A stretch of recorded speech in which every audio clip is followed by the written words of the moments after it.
Wednesday just was not a great day for Mullen Automotive.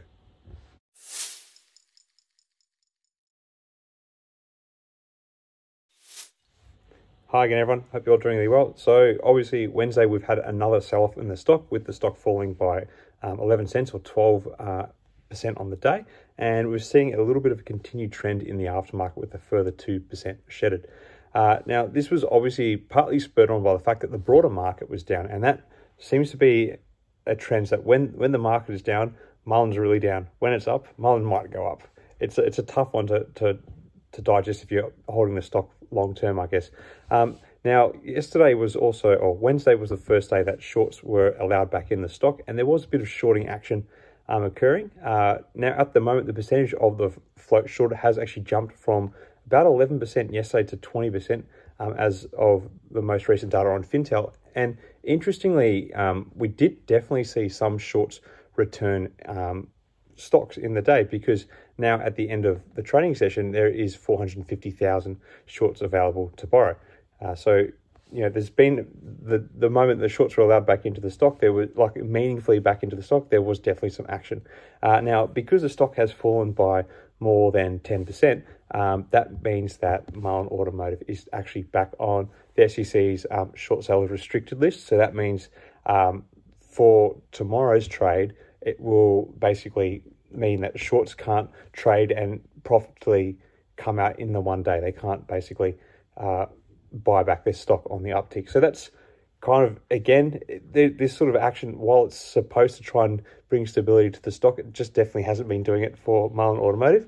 And I guess in further sort of poor news for the stock, because it's fallen back below $1, it's actually now reappearing on the NASDAQ non-compliant list. Now, it's not that big of a deal because it had actually regained its compliance previously. It's only been down below $1 for, I think, 3 sessions now. And, you know, if you're below $1, it's not as urgent as when your stock falls below 10 cents. So really, what's likely to happen is if the stock doesn't naturally come back up in the interim, we'll probably see a warning issued by the NASDAQ, and that gives the company 180 days to try and get back above $1. And if they're still not above $1, they can apply for another 180 days. Then it starts to get a little bit more serious after that. So because they have regained that compliance recently, it actually it almost resets the whole compliance procedures or status of the company.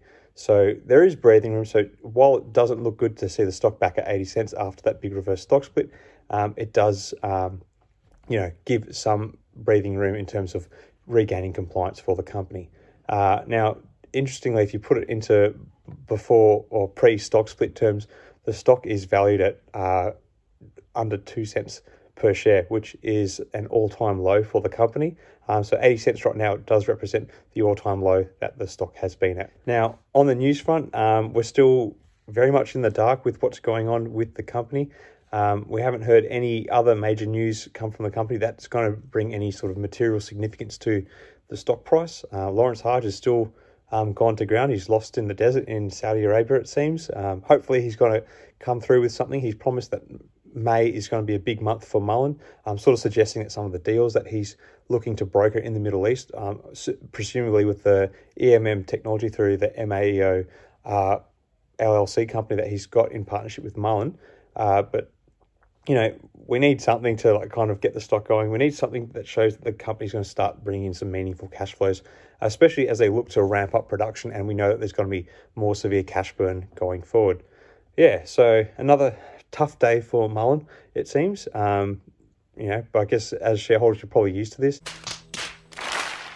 Yeah, let me know your thoughts on it all in the comments below. If you've come across any other developments from the company, drop it in the comments too. I'd like to get some good updates from you guys down there. But otherwise, hopefully we can have a better day on Thursday. Now the market's trading in your favour.